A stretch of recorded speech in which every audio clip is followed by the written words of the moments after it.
Bonjour à tous. Nous voilà déjà arrivés au dernier message. Amen. Réjouissons-nous parce que les messages sont finis. Okay. Pensée du jour. Si ton toit de cabine coule, achète-toi un imperméable. Ça vient d'une année où il y avait une cabine qui coulait, fait qu'on avait monté ça fonctionne, je pense. Oui. Ouais. C'est en rotant qu'on diminue la pression dans l'estomac et qu'on évite ainsi une explosion totale de la bédaine. Ça, c'était Martin. Moi, je dirais jamais des choses de même, mais ça, c'est Martin. C'est en se parlant qu'on se dit des mots. Moins tu pédales plus vite, plus tu pédales moins vite. Faut y penser. Moins tu pédales plus vite, plus tu pédales moins vite.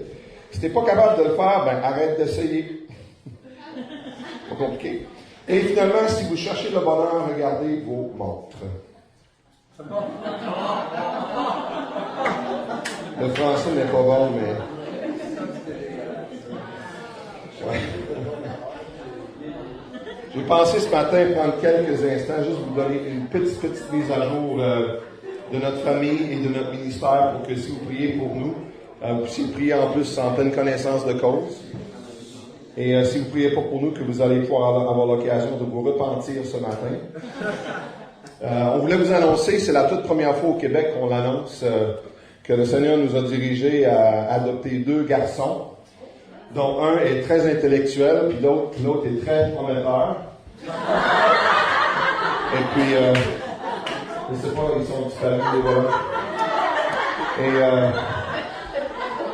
on les a confiés en disant qu'ils espéraient qu'on allait pouvoir leur offrir un avenir et un espoir. Donc, voilà, nos 2 jeunes garçons.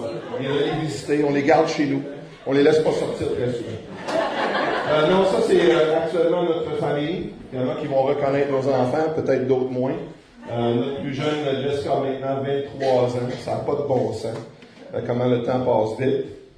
Elle et son mari, Eric, habitent juste au nord de Tampa, en Floride. Ils espèrent éventuellement se ramasser dans l'État de New York un peu plus proche de nous. Ça nous fait du bien aussi de les avoir plus près. Jonathan, toujours célibataire, reste à Sherbrooke, travaille à l'Université de Bishop en service culinaire.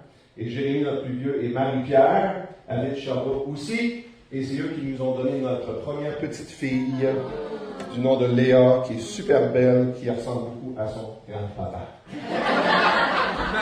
Voilà. Pardon? Ah, ok, ouais. Mais le Seigneur nous bénit au travers de toutes sortes de différentes expériences. Puis ça en est une que ça se peut pas qu'on soit grands-parents. Ça se peut pas. On va sortir en chaise roulante bientôt. Notre ministère se poursuit toujours auprès de d'autres membres de notre famille. Élisabeth, on vous a raconté il y a 2 ans comment on est allé en Égypte à la poursuite d'Élisabeth, qui s'était enfuie là-bas pour marier un musulman. Les 2, présentement, Mohamed et Élisabeth, habitent avec les parents d'Élisabeth à Nashua, au New Hampshire. C'est incroyable de voir comment le Seigneur les a amenés là. Et ils sont là pour probablement encore 1 an, chérie, environ 1 année, je pense. Ça fait plus qu'1 an, puis ils vont être encore ici pour un petit bout. Donc, point de vue spirituel, il n'y a pas vraiment de changement en tant que tel pour l'instant, mais ce qui est le fun, c'est qu'ils sont près de nous. Ça donne l'occasion d'avoir une influence, une relation avec eux. Ça, c'est très, très encourageant. Notre ministère ailleurs, ça, c'est donc la Corée du Sud. C'est un de nos grands projets qui va très, très bien. On a parti l'école biblique là, si vous vous rappelez, certains d'entre vous, en 2010. Et puis, c'est sur cette petite île que vous voyez ici, Jeju Island. C'est une île de 500 000 habitants. Puis, l'école biblique a ouvert là, à l'automne 2010. Puis, le tout se déroule en anglais. Donc, c'est un grand attrait pour les gens du Japon, les gens de Taïwan, les gens de la Corée du Sud, puis ailleurs aussi, de venir, parce qu'eux autres, ils veulent apprendre l'anglais. Fait qu'on a une école qui enseigne l'anglais ici au Japon, une autre au Taïwan, puis une autre ici en Corée du Sud. Ils viennent, ils sont peut-être même pas au Seigneur, puis nous, on utilise la Bible et les livres chrétiens pour enseigner l'anglais. Alors, c'est un moyen d'évangélisation. Et plusieurs d'entre eux finissent par venir à l'école biblique. Puis Dieu voulant, dans 2 ans, on a un couple qui se prépare pour rentrer en Chine, pour ouvrir une école d'enseignement en anglais aussi. Puis l'idée étant qu'éventuellement, on aimerait faire l'enseignement biblique même en Chine. Évidemment, il faudrait qu'on le fasse très discrètement. Mais en tout cas, c'est un projet vraiment intéressant. Donc, on y va à chaque année. Ça, c'est donc l'école biblique Word of Life en Corée du Sud, avec les étudiants qui sont très, très zélés. Ça ressemble tellement à Parole de vie Bethel, juste dans une autre culture. Une trentaine de jeunes, 30-35 jeunes cette année. Donc, voilà la classe de cette année. Et ils vont graduer la fin de semaine prochaine, dans une semaine. Ça, c'est le campus, toujours en construction. On a un autre bâtiment qui monte. On vient juste de finir le terrain de basket. Puis la salle à manger est en construction actuellement. Fait que, ça, c'est le projet. Et c'est Laurie qui dirige les travaux. Ça, c'est Nelson Buchanan, qui vient de Sherbrooke. Lui et Cheryl se sont mariés au mois de juin. J'ai eu le privilège de les marier. Puis ils se préparent, ce couple-là se prépare à aller en Chine. Puis ouvrir le travail en Chine d'ici 2 ans. Donc, les voilà.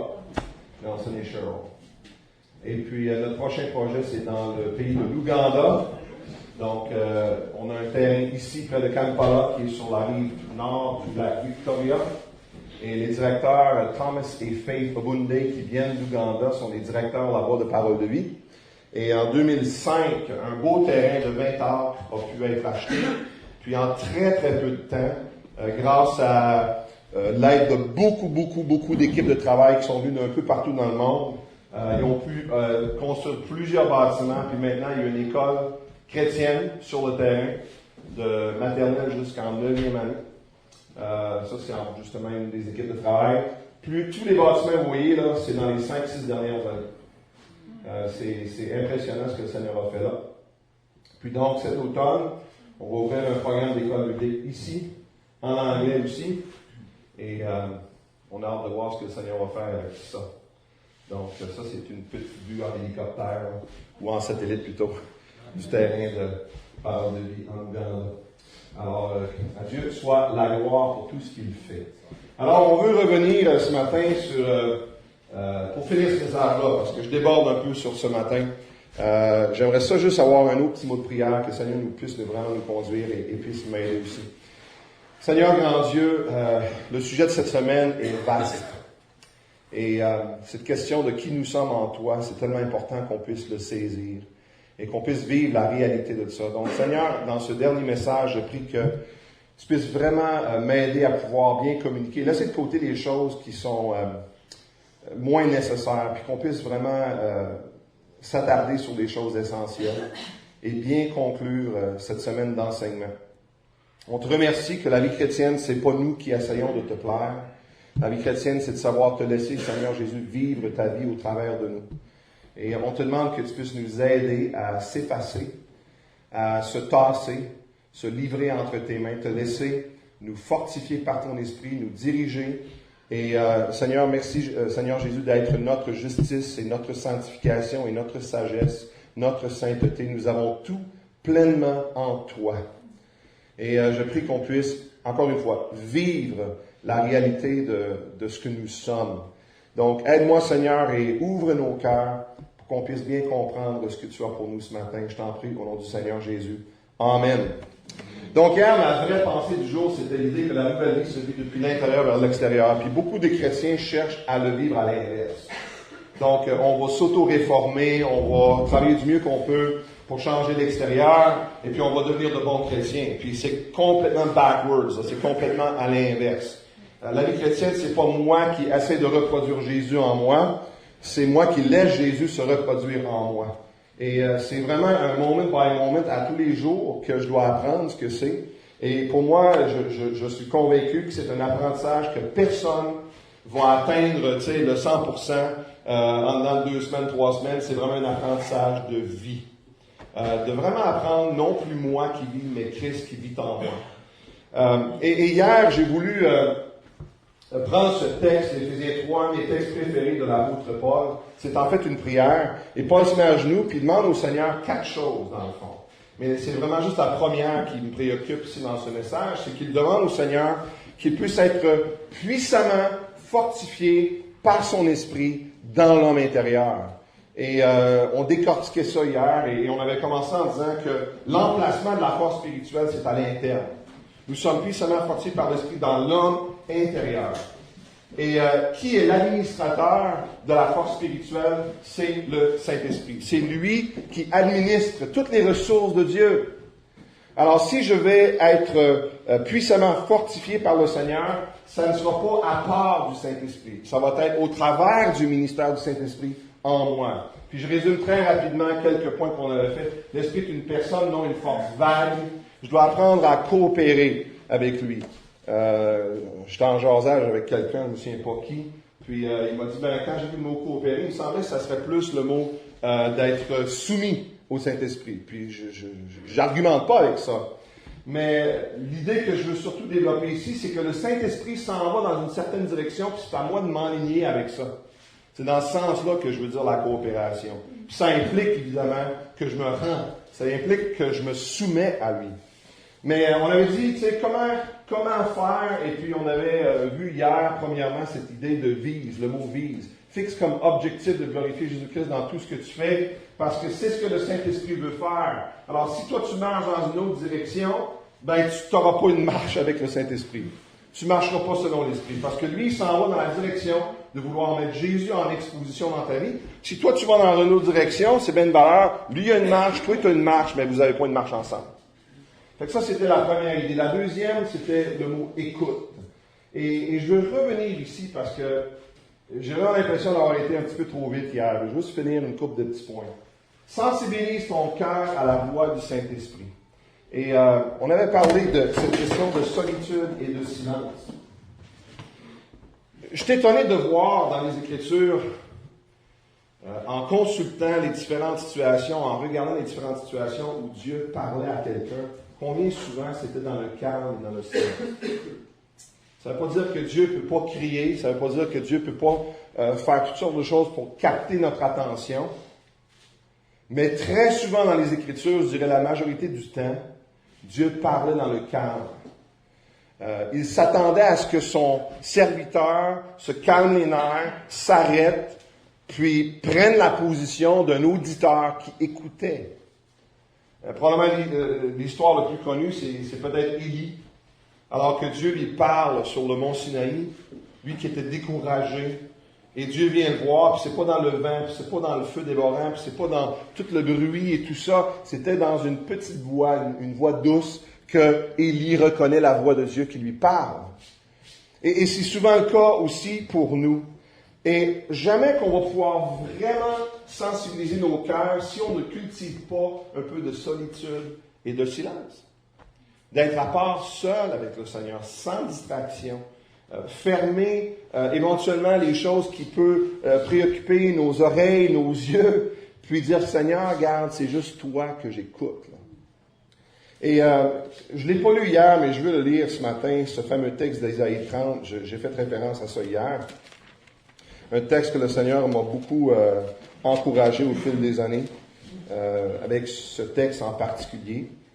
Et ça m'est venu dans un contexte, comme je vous racontais, où Laurie souffrait beaucoup avec des problèmes de santé. Puis moi, regarde, je prenais pas ça.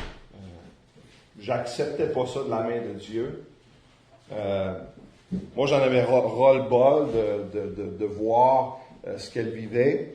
Puis, tu sais, j'avais un argument avec le Seigneur. Puis quand tu es en argument avec le Seigneur, là, la paix s'enfuit. Il n'y a pas de paix pour la personne qui est en chicane avec Dieu. C'est pour ça que Jésus dit, tu vas avoir un peu de repos, viens ici, là.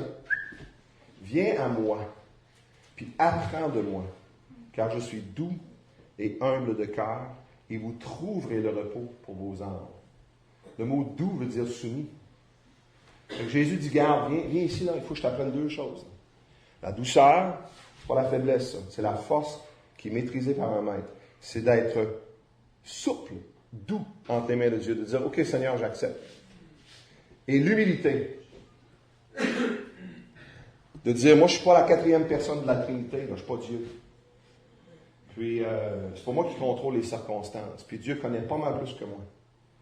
Jésus dit, apprends ces deux choses-là, puis tu vas trouver le repos de l'âme. Mais moi, je luttais avec ça. Et c'était dans ce contexte-là qu'un soir, en fait, durant la nuit, le Seigneur m'a amené ici dans Isaïe 30. Puis ça m'a tellement sonné fort, ça m'a toujours resté.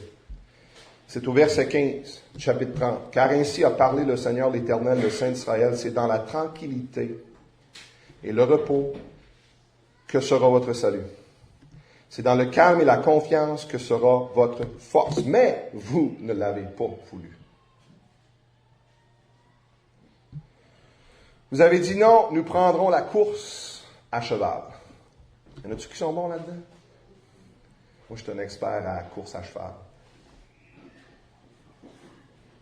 C'est pourquoi vous fuirez à la course, dit Dieu. Nous montrons des coursiers légers. OK. C'est pourquoi ceux qui vous poursuivront seront légers. 1000 fuiront à la menace d'un seul, et à la menace de 5, vous fuirez jusqu'à ce que vous restiez comme un signal au sommet de la montagne, comme un étendard sur la colline. C'est l'image, là, c'est que tu vas être rendu à ton extrémité, là, puis tu vas être seul dans ton petit coin, là, embarré de toutes bords et de tous côtés. Et le prochain verset dit, « Cependant l'Éternel désire vous faire grâce, et il se lèvera pour vous faire miséricorde, car l'Éternel est un Dieu juste, heureux tous ceux qui espèrent en lui. » Tellement de choses ressortent du texte pour moi, mais entre autres, le tout premier verset, c'est dans la tranquillité que sera votre salut. C'est pas dans la panique, c'est pas dans un effort surhumain d'essayer de contrôler les circonstances puis résoudre tous les problèmes. C'est dans la tranquillité que Dieu nous parle. Et si on ne cultive pas un peu de ça dans nos vies, notre croissance spirituelle sera ralentie. Moi, je sais que pour ma part, je trouve ça très difficile de ralentir assez pour être bien à l'écoute. Je vous ai lancé l'idée hier que quelqu'un m'a envoyé une fois là, de prendre 1 minute par heure, 1 heure par jour, une journée par mois et 1 semaine par année. Le plus que la phrase avance, le plus que ça devient difficile. C'est 1 semaine par année. Là. Mais au fil des années, j'ai été souvent béni de faire au moins des journées, une fois de temps en temps, de recueillement spirituel. Puis je vous le conseille fortement. J'essaie d'en faire 4 par année. Automne, hiver, printemps, été. J'arrive rarement à faire mes 4 pleinement par année. Mais je ne sais pas qu'est-ce qui peut fonctionner pour vous, mais pour moi, ça nécessite que je prenne une retraite. Je dois me retirer. Je dois aller à quelque part où j'ai pas le IC, puis le ISA, puis de l'autre chose. Et j'amène ma Bible avec moi, puis souvent je vais emmener juste un petit recueil de chants parce que la musique peut nous aider à syntoniser nos cœurs, à être à l'écoute de ce que le Seigneur nous dit. Et amenez-vous aussi quelque chose pour écrire. Mais laissez le cellulaire chez vous, puis laissez l'iPad chez vous, puis laissez l'ordinateur chez vous, puis laissez toutes les autres affaires chez vous. Puis si vous êtes comme moi, ça va vous prendre 3-4 heures de temps juste pour vous calmer une heure, sinon plus. Idéalement, pour moi, je trouve qu'il faut quasiment que j'y aille la veille, puis que je reste la nuit. Tu sais, ça me donne au moins la soirée là pour...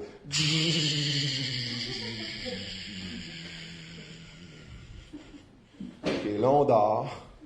Puis là, on se lève le lendemain matin, là, puis on a l'esprit beaucoup plus disposé pour être calme devant le Seigneur. Puis, tu as la sainte parole de Dieu. Puis la parole de Dieu, c'est quoi? C'est la parole de Dieu. Puis tu commences à lire, puis tu lis une phrase, puis là, ta tête est rendue ailleurs, tu t'en vas chercher ta pensée. Tiens, toi, reviens donc ici. Puis tu te concentres à lire, puis à prier, puis à dire, Seigneur, aide-moi, je veux être à l'écoute. Puis je sais pas, chaque fois, c'est différent. Alors, tu sais, on est tous faits différemment. Fait que comment le Seigneur va finir par avoir ton attention, je suis pas capable de vous le décrire. Mais ce que j'ai découvert, c'est que au fur et à mesure qu'on se sert de la solitude, du silence, des saintes écritures, et cette question de la supplication, de dire, Seigneur, regarde, montre-moi ce que tu veux, une attente sincère, j'ai toujours trouvé, était récompensée. Et le Seigneur trouve ses moyens. Et j'arrive au noyau du plus mystérieux de la chose que je ne peux pas vous décrire, mais le Seigneur trouve ses moyens de parler à nos cœurs. C'est peut-être précisément par un verset.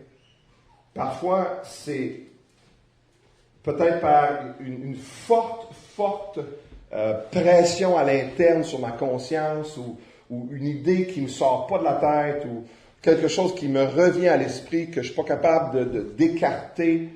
Et c'est là que vous avez besoin de votre petit calepin, quelque chose pour écrire, là, parce que quand le Seigneur te met de quoi à cœur, arrange-toi pour pas l'oublier. Puis pour moi, ça a souvent été des choses banales, comme le petit 5 piastres que j'ai jamais remboursé à la personne. Je l'avais complètement oublié. Mais dans un temps de silence, le Seigneur me l'a ramené à mon esprit. Faut que tu règles ça, faut que tu payes ça. Tu l'écris. Le Seigneur peut-être te met à cœur une personne qui aurait besoin d'un petit mot d'encouragement, un petit coup de téléphone, pas trop fort pour pas y trop faire de mal, une petite carte, je sais pas, d'encouragement. OK, Seigneur, tu l'écris. Je suis pas en train de dire que Dieu est en train de donner une nouvelle révélation inspirée au même titre que la parole de Dieu, là. Mais le Saint-Esprit est en train de diriger ton cœur parce que tu es à l'écoute.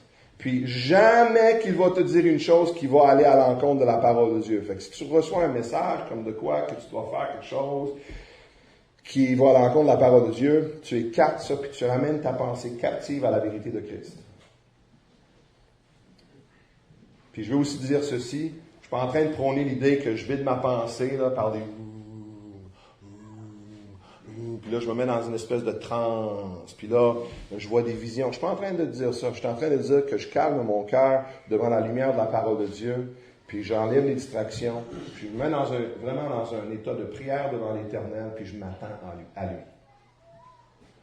Je crois sincèrement que Dieu peut nous conduire à l'interne, de façon très précise.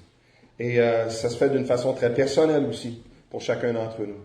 Mais ce qui est le fun après un temps de même, c'est que tu as normalement devant toi peut-être 5, 6, 7, peut-être juste une chose qui est claire pour toi quand tu quittes ton petit chalet ou peu importe l'endroit où tu t'es réfugié. Là. Une autre chose que j'ai trouvé utile pour moi au fil des années, mais ça c'est moi, c'est d'avoir une deuxième page, puis je mets en haut de la page « Choses pour lesquelles j'ai besoin d'avoir plus de foi ». Puis les choses où je ne suis pas en train de faire confiance au Seigneur. Puis je les écris. Puis là, je prie comme les disciples, quand ils ont dit « Seigneur, augmente notre foi ». Ou encore l'autre monsieur qui disait quoi? « Viens au secours de mon incrédulité ».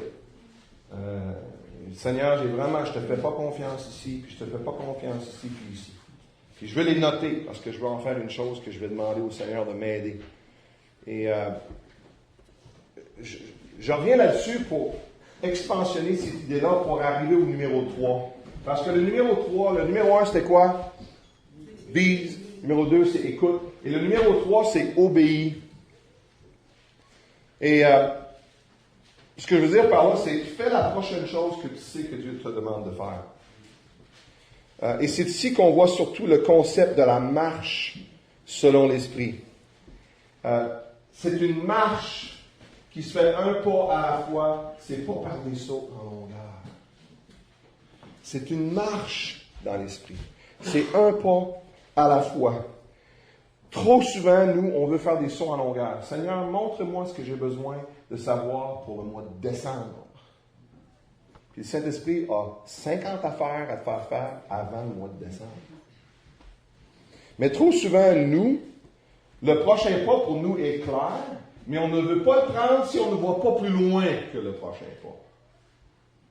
Et je ne suis pas en train de dire que le Seigneur ne va pas nous montrer des fois 3-4 pas à l'avance, mais la parole de Dieu et la direction de Dieu sont une lumière sur mon sentier autour de mes pieds. Tu sais, c'est pas un gros spot là, de 500 000 watts là, qui me montre l'avenir pour les prochains 6 mois. Je ne sais pas combien de fois j'ai eu des discussions avec des étudiants à l'école biblique qui, au mois d'octobre, paniquent parce qu'ils ne savent pas ce qu'ils vont faire en septembre l'année prochaine. Ouais, mais tu n'as pas besoin de le savoir là. Si tu avais besoin de le savoir là, le Seigneur te l'aurait montré. Qu'est-ce que tu as à faire maintenant? Ben, j'ai ça. Ben, je ne suis pas capable de quasiment me concentrer ici parce que je panique concernant le mois de septembre. Et combien de fois j'ai dit, garde, il faut faire confiance au Seigneur que quand il y a le temps qu'on doit savoir quelque chose, il va nous le montrer quand c'est le temps qu'on le sache. Je pense à un des gars que je faisais du disciple avec lui cette année, Troy. Puis il était avec nous pendant 2 ans, un homme marié avec 3 enfants. Puis on se rencontrait régulièrement. Puis Troy, tout au long de ces 2 ans, là, il était vraiment stressé à savoir qu'est-ce que je vais faire après ma 2e année. je le vois pas clair, je sais pas qu'est-ce que Dieu veut pour moi. Et des douzaines de fois au fil des 2 ans, je disais, Troy, fais confiance au Seigneur. Tu le sais pas aujourd'hui parce que c'est pas ça ton prochain pas. Ton prochain pas, c'est ce qui est droit devant toi. Et quand c'est le temps, le Seigneur va te le montrer, sauf que là, on est arrivé en janvier de cette année, puis février de cette année, puis mars de cette année, puis toujours aucune direction de la part de Dieu pour septembre de cette année. Puis, je pense que c'était finalement au mois d'avril, vers la fin du mois d'avril, que Troy est revenu après une fin de semaine. Il était tout feu, tout flamme, parce que durant la fin de semaine, le Seigneur, d'une façon qu'il n'avait pas imaginée, a ouvert une porte, puis c'était clair, net et précis ce que Dieu voulait pour lui. Puis, ça l'a littéralement changé du jour au lendemain. Puis le Seigneur a été fidèle pour lui montrer. Puis là, Troy, avec sa famille, ont déménagé dans l'État du Maine, puis il est assistant pasteur dans une église, là, actuellement. Puis, il en raffole, tu sais. Super content de ce que le Seigneur est en train de faire. Frères et sœurs, si on veut que le Saint-Esprit nous fortifie, ce ne sera pas avec une force pour les 250 prochaines affaires. Ça va être la force pour un pas à la fois. C'est une marche selon l'Esprit. C'est pas quelque chose qui se fait par saut en longueur. Et je veux vraiment vous encourager avec cette courte petite phrase. Faites simplement la prochaine chose que vous savez que Dieu vous demande de faire. Et faites-lui confiance. Faisons-lui confiance et prenons le pas qui nous est déjà révélé. Ça peut aller dans bien des sens. Ça peut être d'abandonner du péché quelconque dans ta vie. Ou ça peut être de suivre une certaine direction. Peu importe ce que c'est, fais la prochaine chose que tu sais que Dieu te demande de faire. Dans l'arrivée ici, puis je vais filer, souvent en conversation avec des gens qui luttent avec cette question de la volonté de Dieu pour leur vie, je leur demande souvent, est-ce que tu sais au moins une chose que tu sais que Dieu veut que tu fasses? Puis je te dirais que 90% du temps, ils vont dire oui. Puis ma prochaine question, c'est quoi, pensez-vous? L'as-tu fait? Non, pas encore. Pourquoi est-ce que le Seigneur te montrait le prochain pas après ça? Si tu n'as pas déjà pris le pas de ce qu'il t'a déjà montré à faire. Ouais, mais c'est trop banal, c'est juste que j'aurais besoin de demander pardon à quelqu'un. Oui, mais fais ça parce que c'est peut-être juste ça que le Seigneur attend là, pour te débloquer le reste. Je suis pas Dieu, je suis pas prophète, je peux pas prédire exactement, mais je sais une chose. Si tu sais une chose que Dieu veut que tu fasses, ça c'est la volonté de Dieu pour toi, maintenant. Puis nous, on veut volonté de Dieu, V majuscule, trop souvent, le gros package, sinon c'est pas assez important. Mais même si c'est juste un pas, frères et sœurs, qu'on puisse être obéissant. Et chaque fois qu'on réagit, que ce soit en abandonnant le péché ou en suivant une certaine direction, le Saint-Esprit nous fortifie à l'interne. Je ne peux pas encore là, vous décrire comment ça va se passer pour vous, mais le Saint-Esprit va vous permettre d'avoir tout le nécessaire pour soutenir toute la pression à la surface. Et vous allez regarder des fois par en arrière dans votre vie, comme nous le faisons maintenant, et je suis sûr que ça ne sera pas la dernière fois, mais on regarde en arrière et on dit, comment est-ce qu'on a fait pour passer au travers de ça? Que ce soit des problèmes de santé ou des problèmes avec nos enfants ou des problèmes de lutter avec des grandes décisions. Puis des fois, là, ça t'arrive tout en même temps. Là. C'est comme un orage là, qui semble pas vouloir se relâcher, puis ça ne l'arrête pas.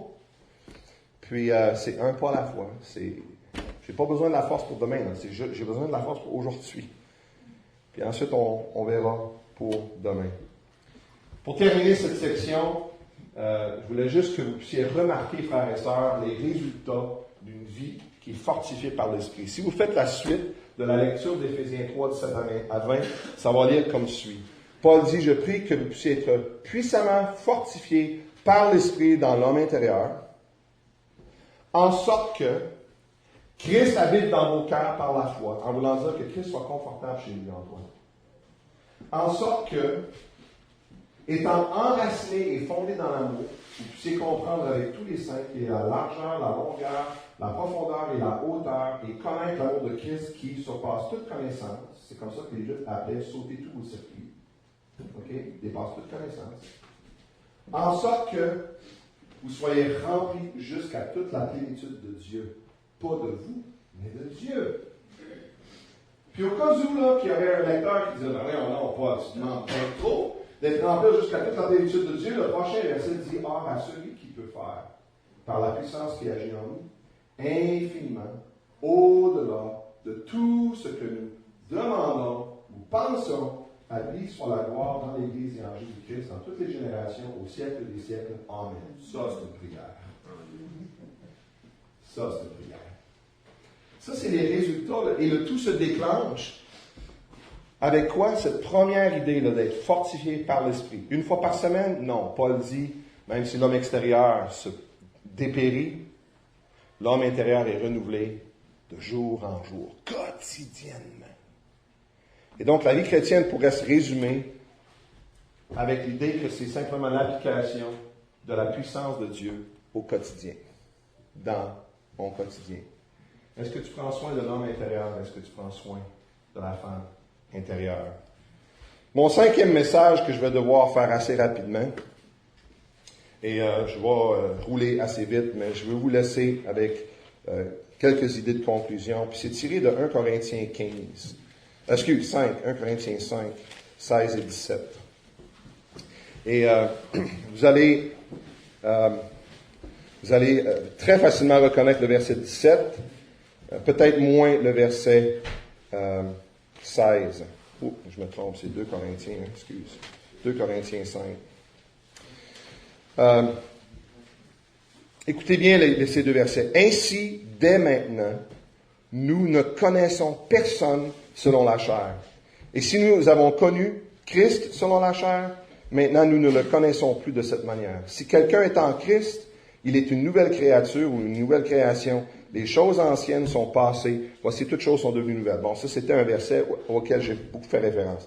Mais c'est précédé par le verset qui dit, « Ainsi, dès maintenant, nous ne connaissons personne selon la chair. Et si nous avons connu Christ selon la chair, maintenant nous ne le connaissons plus de cette manière. Si quelqu'un est en Christ, il est une nouvelle création. » Et ce que je voulais vous laisser comme idée à la fin de cette semaine de message, c'est d'examiner un petit peu avec vous autres l'idée de comment cette nouvelle identité doit affecter mes relations avec mes frères et sœurs dans le Seigneur.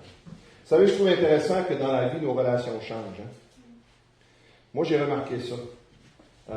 Par exemple, tu prends vos amis. On a certains amis qui nous restent tout au long de notre vie. On a d'autres amis qui disparaissent, puis on en fait de nouveaux. Fait qu'au fil de 20, 30, 40, 50 ans, là, il y a beaucoup on peut appeler ça d'évolution, là, au niveau de mes amitiés. Ça change beaucoup. Pensons un peu à cette question de nos relations avec nos enfants. Ça change énormément aussi. Ça passe de l'enfance à l'adolescence, puis la relation change, puis de l'adolescence à la vie adulte, et la relation change. Et le jour que tu amènes ta petite fille là, que tu as mis au monde, on dirait, ça fait même pas 4 mois, puis tu la fais descendre pour l'offrir à un autre homme, ça c'est top ce jour-là. Le jour de son mariage. Je l'ai fait il y a 2 ans. Puis la relation change. C'est plus ma petite fille, là. Elle appartient à quelqu'un d'autre. À un autre homme. Il fait ça en pleine face. Non. Mais c'est pas que j'ai pas une relation. Oui, j'ai une relation avec elle, mais c'est différent. Puis là, on devient grands-parents, puis ça change encore une fois. Puis on vit ça depuis une année. Puis plusieurs d'entre vous savez c'est quoi. Ça change les relations un peu. Pour le bien. En tout cas, dans notre cas, oui. Et même avec nos parents, nos relations changent. Tu sais, on passe de la dépendance, quand on est enfant, à la méfiance, où on est convaincu que papa, c'est le plus grand con de l'univers, que c'est pas en tout qu'est-ce qu'il fait. Puis, tu sais, je peux pas croire comment quelqu'un peut être aussi cave que ça. Puis là, finalement, on arrive à tu sais, la vie adulte, si on peut dire, puis on passe de la méfiance à l'indépendance. Puis là, finalement, quand on goûte à l'indépendance, puis là, c'est le temps de payer les factures, ça change un petit peu. Puis là, on commence tranquillement à passer vers un peu plus de confiance. Que peut-être papa et maman, ils savaient un petit peu là, concernant la vie. Et après ça, plus tard dans la vie, il y a un temps qui est vraiment tough. C'est où tu passes à la gérance de tes parents. Puis on est rendu là avec mon beau-père, le père à Laurie, qui est très avancé en Alzheimer. Puis les rôles ont été inversés. puis tu deviens le parent, puis le parent devient l'enfant. Fait que tu passes de la dépendance à la méfiance, à l'indépendance, à la confiance, à la gérance. Et finalement, ça passe à l'absence. Pour un temps, s'ils sont au Seigneur. Après ça, on arrive dans quoi? Une autre anse qui dure toute l'éternité. Mais vous savez, il y a une autre sorte de changement de relation auquel on ne réfléchit pas souvent. C'est la façon que ma relation doit changer lorsque quelqu'un change son identité. Imaginez-vous là si vous auriez un bon ami qui deviendrait demain matin un chien. Pensez-vous que ça affecterait un peu votre relation? Dites c'est impossible. Vous avez raison, c'est impossible. J'utilise un exemple à l'extrême, là. Mais un changement radical d'identité comme ça serait reflété dans une nouvelle sorte de relation. Et souvent, on pense pas à ça. Là. On pense pas à l'idée que quand quelqu'un vient au Seigneur, moi je suis déjà au Seigneur, mettons, là, quelqu'un vient au Seigneur, il y a eu un changement radical d'identité de cette personne-là devant Dieu, puis il se doit d'y avoir un changement correspondant dans ma relation avec lui ou avec elle. Et même si on n'avait pas connu la personne avant qu'il vienne au Seigneur, même si c'est le cas, ça reste tout de même vrai que je dois voir la personne différemment que quelqu'un tout simplement qui est en Adam, qui n'a jamais été régénéré, qui n'a jamais été transformé, qui n'a jamais été né de nouveau. Et Paul reconnaît ceci. En passant, je trouve intéressant quand dans l'épître à Philémon, il parle d'un certain esclave, Onésime, là, qui s'était converti au Seigneur. Puis là, il est en train de le renvoyer là-bas. Je pense que j'ai inversé les noms, mais peu importe. En train de le renvoyer. Et Paul dit, peut-être a-t-il été séparé de toi pour un temps afin que tu le recouvres pour l'éternité, non plus comme un esclave, mais comme supérieur à un esclave, comme un frère bien-aimé. De moi, particulièrement, et de toi, à plus forte raison. Puis là, écoutez la phrase suivante. Soit dans la chair, soit dans le Seigneur. Ici, je ne pense pas qu'il est en train d'utiliser le mot chair dans un sens négatif. Je pense qu'il est en train de l'utiliser dans un sens neutre. En voulant dire, tu le connais déjà selon la chair. Tu le connais comme un être humain qui est un ami. Mais là, ta relation monte d'une coche. Parce que maintenant, il est dans le Seigneur. Tu n'as plus la même relation avec lui. Ou tu ne devrais plus avoir la même relation avec lui. Et Paul, ici, dans 2 Corinthiens 5, verset 16, je crois que c'est à ça qu'il fait référence quand il dit « Ainsi, dès maintenant, nous ne connaissons personne selon la chair. Et si nous avons connu Christ selon la chair, maintenant, nous ne le connaissons plus de cette manière. » C'est plus une connaissance de surface. C'est plus une connaissance de... Tu sais, je le connais en tant qu'un être humain. Non, ça va passer à une autre étape. Pourquoi? Parce que si quelqu'un est en Christ, là, il n'est plus la même personne, il est une nouvelle création. Et donc, Paul nous exhorte à considérer comment cela doit changer ma relation avec la personne. Je vous pose cette question-ci. Comment dois-je agir envers une personne née de nouveau? Ma pensée du jour, c'est une nouvelle identité résulte en une nouvelle relation. Et je vais vous donner 6 choses vite. Puis ça aurait été le fun de prendre plus de temps dans chacune de ces choses. Et la liste est loin d'être complète. Mais j'essaie de faire ressortir 6 qui, pour moi, au fil des années, ont été des points où je constate que souvent on lutte. Peut-être plus que dans d'autres domaines. Le premier, c'est que je dois le voir comme faisant partie maintenant de ma famille. Et ça apporte toute une autre saveur à une relation. Paul nous dit dans Éphésiens 2, 19, « Ainsi donc, vous n'êtes plus des étrangers, ni des gens du dehors, mais vous êtes concitoyens des saints. » Pas juste des citoyens, vous êtes des concitoyens des saints, gens de la maison de Dieu. Paul va dire à Timothée, ne réprimande pas rudement le vieillard, mais exhorte-le comme un père. Exhorte les jeunes gens comme des frères, les femmes âgées comme des mères, celles qui sont jeunes comme des sœurs en toute pureté. Je vous dis honnêtement, devant le Seigneur, là, quand je vous regarde, quand nous venons ici, puis on passe du temps avec vous autres, là, on se sent en famille. On est en famille. Je suis pas capable, on n'est pas en mesure d'avoir exactement la même sorte de relation avec les inconvertis. On est supposé en avoir une. Paul n'est pas en train de dire, regarde, quitter le monde. Mais entre nous, là, on doit commencer à se voir autrement. Tu n'es pas juste n'importe qui. Tu es mon frère, tu es ma sœur dans le Seigneur. Puis je ne suis pas n'importe qui pour toi. J'espère que tu l'as compris aussi. Je suis ton frère. Non. Mais on est dans la même famille. Et les mêmes sortes de soins, si on veut, puis de sensibilité là, qui, normalement, sont supposées de caractériser une famille, comme on dit, une vraie famille, là, si on veut. Je ne veux pas dire que ça, c'est pas une vraie famille. Mais devrait nous caractériser aussi dans la famille de Dieu. Ça devrait changer notre optique. Numéro 2, je dois réaliser que j'ai besoin de son ministère. Dans quel sens? Aussitôt que quelqu'un est né de nouveau, ils reçoivent, par l'entremise du Saint-Esprit, des dons spirituels que tu as besoin, que le corps de Christ a besoin.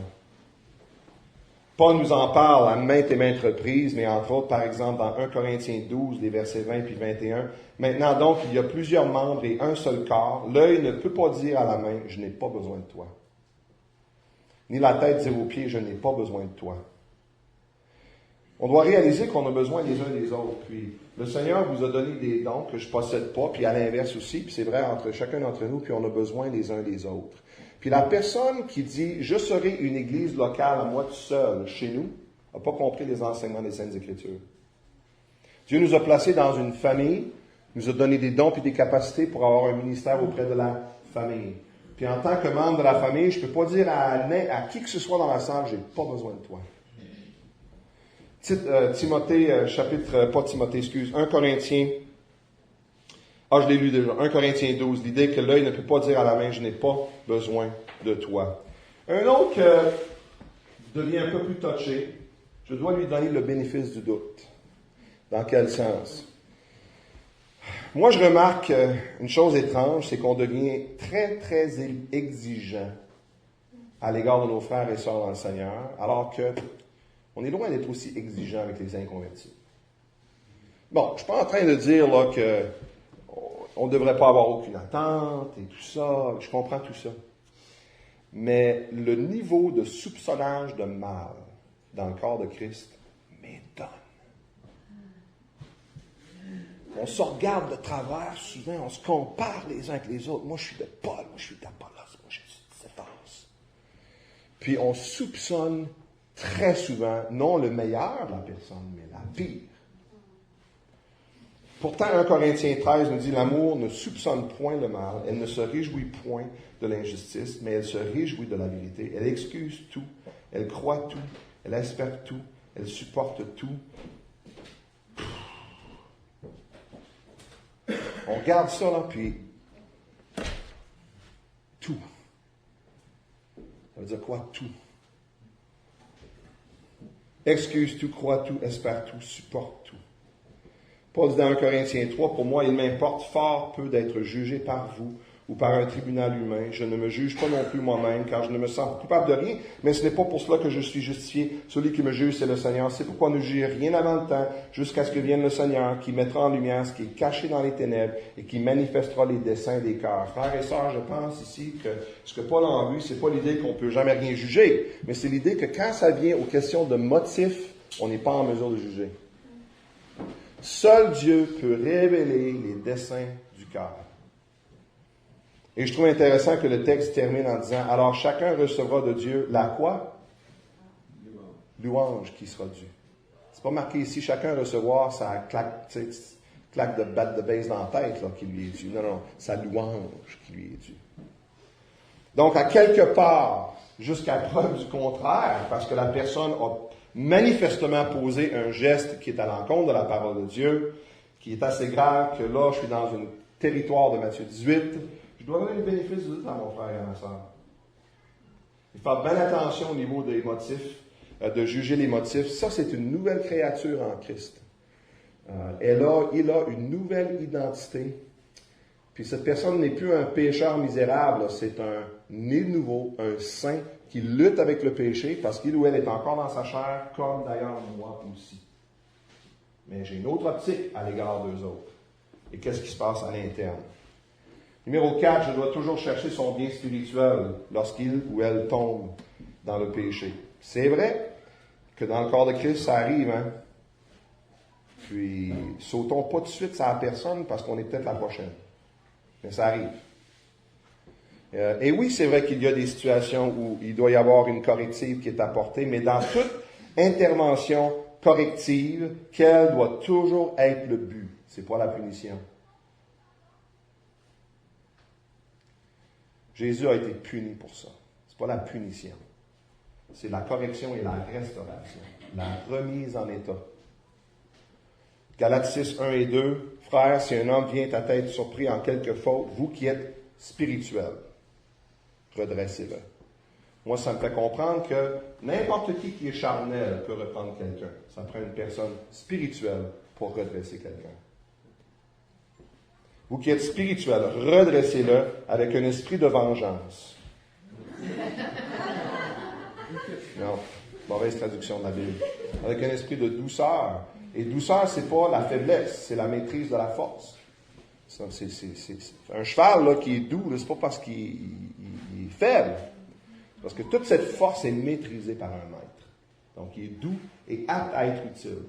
Donc, redressez-le avec un esprit de douceur. Puis en passant, prends garde à toi-même de peur que tu ne sois aussi tenté. Portez les fardeaux les uns les autres et vous accomplirez ainsi la loi de Christ. C'est vrai qu'il y a des moments, et j'ai pas, je pense, besoin de convaincre qui que ce soit, où on doit passer à des situations de correction dans le corps de Christ. Et ils sont délicats, ces situations-là. Mais il ne faut jamais perdre de vue que dans la famille, là, le but, c'est pas de faire payer à quelqu'un. L'idée, c'est la restauration puis de redresser la personne. Et Paul enseigne aussi dans Corinthiens 2, comme il peut autant enseigner que tu dois mettre cet homme en dehors de la famille pour un temps, tu dois être tout aussi prompt et prêt à le ramener aussi vite que possible quand il y a repentance puis un revirement. Et puis, on le ramène dans la famille. Parce que c'est pas n'importe qui, ça. Ça, c'est un enfant de Dieu né de nouveau. Il en reste deux. Celui-ci est très tough aussi. Je dois être prompt à le pardonner. Éphésiens 4.32, vous pardonnant réciproquement. J'aime ça, réciproquement. Ça veut dire quoi, ça? Dans les deux sens. Comme Dieu vous a pardonné en Christ. Et numéro 6, je dois lui faire davantage du bien. Pourquoi le mot davantage? Je pense qu'on serait d'accord qu'on est supposé de faire du bien à tous. Mais Paul dit qu'en plus de faire du bien à tous, on doit particulièrement faire du bien à ceux qui sont de la famille de Dieu. Galates chapitre 6 et le verset 10.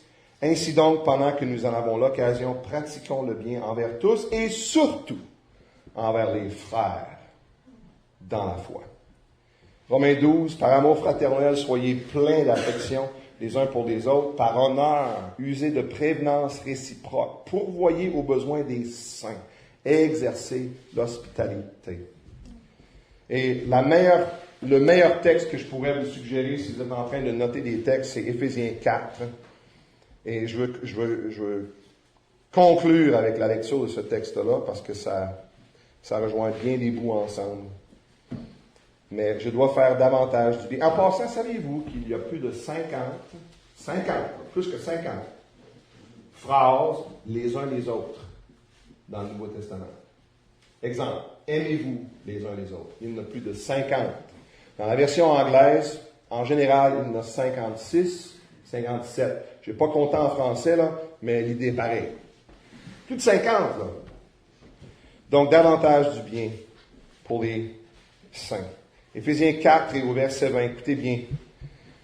Mais vous, ce n'est pas ainsi que vous avez appris Christ, si du moins vous l'avez entendu, et si conformément à la vérité qui est en Jésus, c'est en lui que vous avez été instruits à vous dépouiller par rapport de votre vie passée, du vieil homme qui se corrompt par les convoitises trompeuses, puis à être renouvelé dans l'esprit de votre intelligence et à revêtir cet homme nouveau, créé selon Dieu.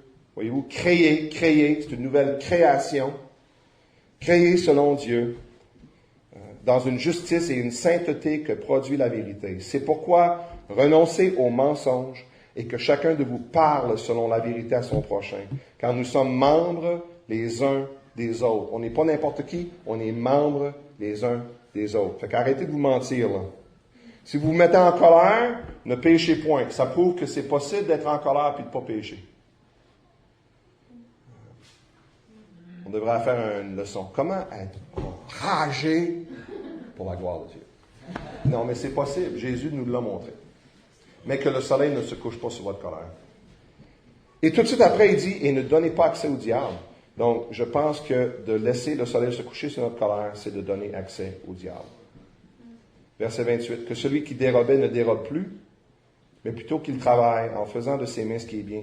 Moi, ça me choque de voir des chrétiens qui ne vont pas vraiment travailler leurs 8 heures parce que leur employeur, c'est un frère enseignant. C'est un frère enseignant, fait que, tu sais, il va comprendre si je pars à 4h30 au lieu de 5h. Puis on s'abuse souvent les uns les autres. Je le vois beaucoup. Ah, ben, c'est un frère, tu sais, c'est un ministère chrétien, c'est une église. J'ai pas besoin d'être aussi là. Non, le texte dit, ici, que celui qui dérobait ne dérobe plus. On te paye pour 8 heures de travail, tu donnes 8 heures de travail, qu'il soit un employeur chrétien ou non. Puis je dirais même que si c'est un employeur chrétien, d'autant plus. Parce que c'est un frère dans le Seigneur. Mais plutôt qu'il travaille en faisant de ses mains ce qui est bien, pour avoir de quoi donner à celui qui est dans le besoin. En passant, avez-vous remarqué qu'une des raisons pourquoi Dieu nous donne du travail, c'est pour qu'on puisse donner à ceux qui sont dans le besoin. 29, qu'il ne sorte de votre bouche aucune parole mauvaise, mais s'il y a lieu, quelques bonnes paroles qui servent à l'éducation et communiquent une grâce. Mettez un filtre sur votre bouche, c'est marqué grâce. Tout ce qui n'est pas gracieux est bloqué. Juste ce qui est gracieux sort. Ma question, c'est, est-ce que votre quantité de paroles serait radicalement réduite si vous aviez un tel filtre? Si oui, c'est une petite lumière jaune sur le dash. Faut que je finisse, parce que là, le sol est à veuille d'ouvrir. N'attristez pas le Saint-Esprit de Dieu, par lequel vous avez été scellés pour le jour de la rédemption, que toute amertume, toute animosité, toute colère, toute clameur, toute calomnie, toute espèce de méchanceté disparaissent du milieu de vous. Soyez bons les uns envers les autres, compatissants, vous pardonnant réciproquement, comme Dieu vous a pardonné en Christ. Et vous allez dire, impossible! Comme tête à claque. Impossible! Et je vous dirais, oui, c'est tout à fait impossible d'agir ainsi. La vie chrétienne n'est pas difficile, elle est impossible. Seul Christ en vous peut faire ça. Seul Christ en vous peut faire ça. Donc, sache qu'on livre marche. Christ a été fait pour nous tout ce dont nous avons besoin. C'est par lui que vous êtes en Jésus-Christ, qui par la volonté de Dieu a été fait pour nous, sagesse, justice, sanctification et rédemption, afin, comme il est écrit, que celui qui se glorifie dans le Seigneur. Seigneur Jésus, on se courbe devant toi pour te dire à nouveau que on reconnaît combien c'est impossible pour nous de vraiment marcher droit en nos propres forces. Aide-nous, Seigneur, à pouvoir quotidiennement dépendre de toi. Qu'on puisse franchir ces étapes de savoir et de compter et de livrer et de marcher, de sorte que ton esprit puisse accomplir en nous ce qu'on ne pourrait jamais faire nous-mêmes. Si on est capable de tout faire nous-mêmes, Seigneur, ben qu'est-ce qui fait de nous quelque chose de différent que les autres? Mais c'est le fait que tu nous habites par ton esprit qui fait toute la différence. Alors aide-nous, Seigneur, aujourd'hui même, en cette belle journée ensoleillée, de marcher en communion avec toi, puis d'être ce que nous devrions être parce qu'on te laisse la place. Merci du bon temps qu'on a pu passer dans ta sainte parole. Merci pour mes frères et mes sœurs. Je te demande de les bénir abondamment, de les encourager, de continuer à les utiliser pour ta gloire. Et on te dit déjà à l'avance merci pour tout ce que tu vas faire. Au nom du Seigneur Jésus, on t'en prie. Amen. Je vais vous laisser avec les 5 pensées du jour que j'ai données cette fin de semaine. Merci de votre accueil. On a beaucoup aimé. C'était le fun de pouvoir partager encore avec vous autres. Puis venez nous visiter à New York. On n'est pas si loin que ça. On est à 2 heures au sud de Montréal. Fait que venez-vous-en. On a de la place pour vous autres. That's all.